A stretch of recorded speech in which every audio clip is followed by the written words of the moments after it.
1970 New Yorker 440 TNT. I turned the AC on the other day and felt cold, but got a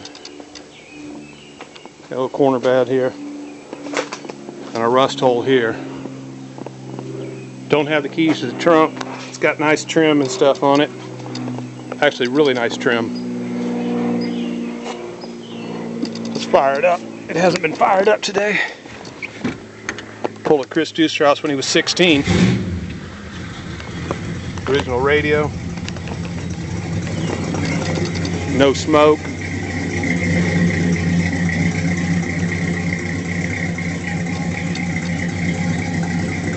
It's probably a POSI.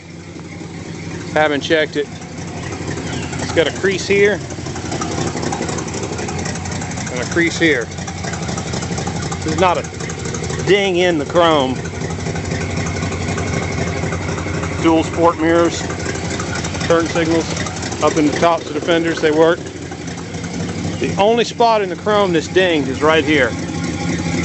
So it does have one ding. It's got an exhaust leak.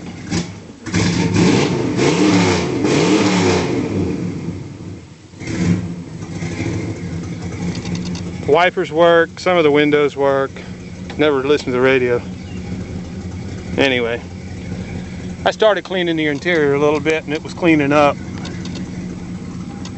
I'd love to put this bitch in the wind and head to Illinois, I know that. I might just do it before it's over with. Anyway, somebody buy this thing.